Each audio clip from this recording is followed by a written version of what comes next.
Bom, galera, vamos fazer nossa terceira questão. Agora uma questão de força de atrito, uma questão de iremos perceber o que acontece com a força de atrito, tá? Ao passo que a gente puxa ou empurra um objeto. Imagina que você tem um objeto, uma caixa, e você vai aplicando uma força F. Vai aplicando uma força F, vai aplicando uma força F, mas essa caixa ainda não se mexeu. Você vai aplicando a força F vai aumentando a força F, vai aumentando, vai aumentando, vai aumentando, vai aumentando. Quando chega nesse ponto, a caixa que você estava movimentando, ou tentando movimentar, ela entra em movimento. Vamos repetir, vamos ter o raciocínio. Tem uma caixa, você está empurrando a caixa. Vai colocando a força de 10, 20, 30, 40, 50, 60, 70, 80, 90 newtons. A caixa ainda não se mexeu, o atrito estático ainda está mantendo a caixa em repouso, só que quando você chega nos 100 newtons, a caixa rompe a sua estática, ela sai do repouso e passa a se movimentar. Depois que você consegue romper, ela passa a se movimentar e você encontra apenas um atrito cinético, que é um atrito menor. Por isso que o gráfico cresce, cresce, cresce, cresce, cresce, enquanto a caixa está parada e depois o gráfico decai. Porque aí você passa a encontrar um atrito chamado de atrito cinético. Tá bom? Acompanhe comigo aí a leitura dessa questão. A figura mostra o gráfico da intensidade da força de atrito que um bloco horizontal exerce sobre um corpo, versus a intensidade da força externa aplicada horizontalmente para arrastar esse corpo, suposto inicialmente em repouso sobre um plano horizontal. Então é uma caixa apoiada em um plano horizontal. Você está colocando uma força, o bloco não está se mexendo. Vai aumentando essa força, o bloco não se mexe. Chega num ponto, bem na iminência, o bloco rompe o atrito estático, ele começa a se movimentar, então, no caso, e aí você encontra um atrito cinético, tá? Sendo o coeficiente de atrito estático entre o plano e o corpo igual a 0,4, é verdadeiro afirmar que, letra A força de atrito estático máxima que o plano faz sobre o corpo é de 80. Não, né? Olhando para o gráfico, a força de atrito estática máxima é até esse ponto. 100 newtons. 100 newtons é a força de atrito estático máximo que o plano exerce no bloco, não deixando o bloco se movimentar. Mas a partir desse ponto, ele começa a se movimentar, então aparece uma outra força de atrito chamada de atrito cinético. Mas a força de atrito estático máxima é de 100 newtons. Letra A é falso, tá? Letra B, o peso do corpo é de 100 newtons. Vamos lá, vamos encontrar o peso do corpo, tá? Essa situação, podemos entender ela desse jeito. Tem aqui o corpo, né, apoiado numa superfície horizontal. Você está aplicando uma força F e, contrária a essa força F, vai aparecer a força de atrito. Vai aparecer a força de atrito, ok? Essa força de atrito máxima é de 100. Beleza, ele ainda está parado quando a força está no limite de 100. Então você faz força de atrito é o coeficiente vezes a normal. Beleza. Lembrando que o peso a gente sempre aponta para baixo e nesse caso, como a superfície é horizontal, a normal está para cima. E nesse caso, a normal e o peso são iguais. Então vai ficar φ igual ao coeficiente vezes o peso. Então, φ, 100 newtons, φ, força de atrito estática máxima, 100 newtons, igual ao coeficiente 0,4 vezes o peso. Então, peso vai ser 100 dividido por 0,4, que vai dar 250 newtons. O peso dessa caixa, 250 newtons. Então, letra B, falso, né? Ele disse que o peso da caixa é de 100 newtons. Letra B é falsa.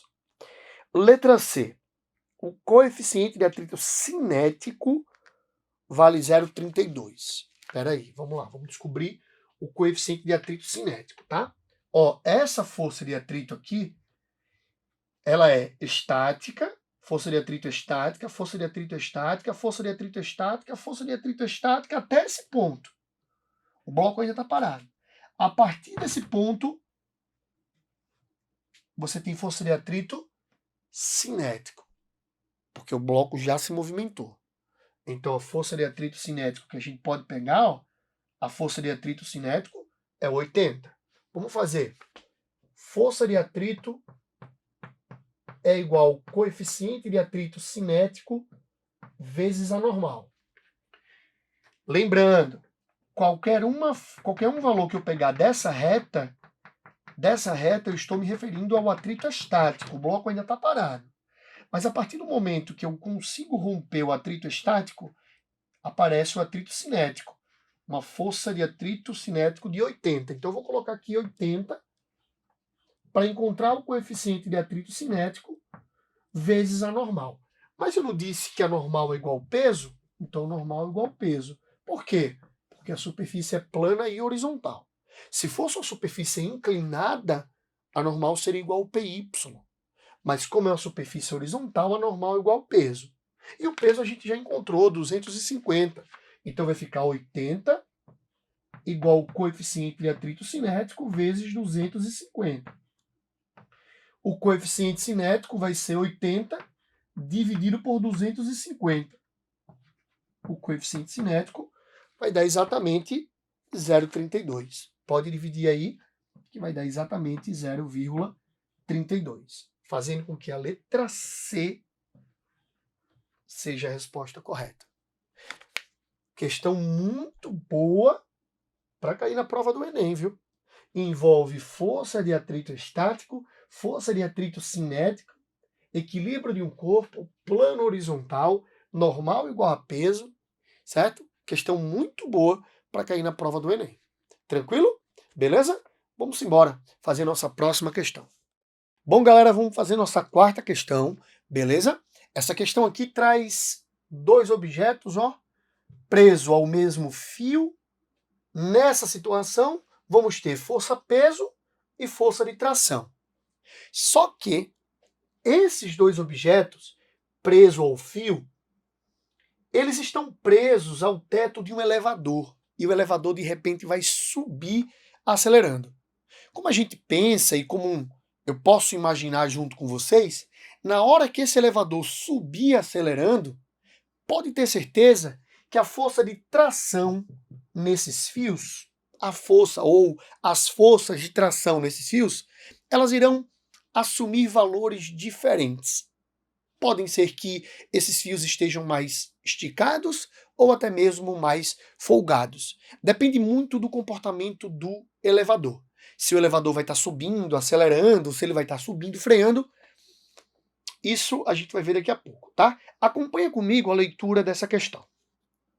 A figura ao lado representam dois objetos, P e Q, cujos pesos medem aproximadamente 6 e 10 newtons. Ó, em condições normais, no equilíbrio, sem elevador, sem nada, esse objeto pesa 6 newtons, esse objeto pesa 10 newtons, tá? Ou seja, esse tem 0,6 quilos e esse tem 1 quilo, beleza? Que fique claro, tá? 10 newtons equivale a 1 quilo de massa, beleza? Por meio de dois fios de massa desprezíveis, os objetos P e Q acham-se suspensos, em repouso, ao teto de um elevador, que para o referido observador se encontra parado. Essa é a situação onde tudo está parado. Eu tenho esse objeto de 10 newtons, esse de 6 newtons. Eu posso chegar aqui numa boa e colocar peso de Q e peso de P, beleza? Força de tração no primeiro fio, T1, e força de tração no segundo fio, T2, ok? Então eu tenho nesse objeto um peso para baixo e uma tração para cima. Nesse objeto, um peso para baixo e uma tração para cima. Beleza? Aqui eu vou chamar de PP. Peso do P. Peso do objeto P. Beleza? Deixa eu ajeitar aqui, que tem a força de tração T2 para cima, tá? Para o mesmo observador, quando o elevador acelerar verticalmente para cima na razão de 1 metro por segundo ao quadrado, qual será o módulo da tensão no fio 2? Considere o módulo da gravidade igual a 10 metros por segundo ao quadrado. Olha só, se isso aqui, tá? Se isso aqui representa um elevador, se o elevador estiver subindo, acelerando com uma aceleração de 1 metro por segundo ao quadrado, qual a força de tração nesse fio, no fio T2? Presta atenção numa coisa. Se o elevador não estivesse subindo, essa força de tração aqui, nesse fio 2, seria igual a esse peso. Concorda? Tranquilo? Nem precisaria analisar isso, tá?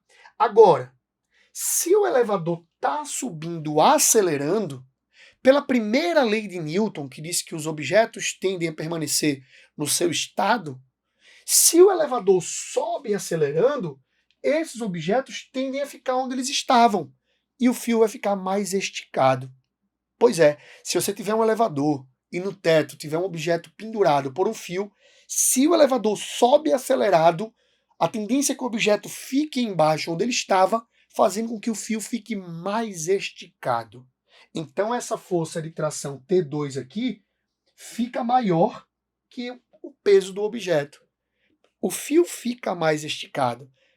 Ah, então eu posso fazer força resultante igual a massa vezes a aceleração.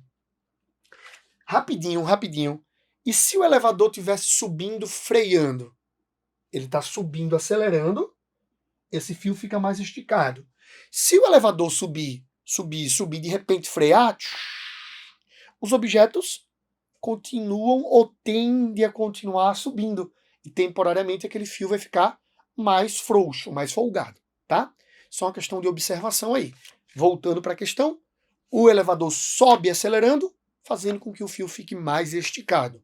Então eu vou partir do princípio que força resultante é massa vezes aceleração, tá? Eu tenho T2 para cima, menos o peso do objeto Q, igual a massa do objeto Q, vezes a aceleração. T2 menos o peso real do objeto Q é 10 newtons, ele disse na questão, igual a massa do objeto Q é 1 kg, vezes a aceleração, que é 1 também, tá?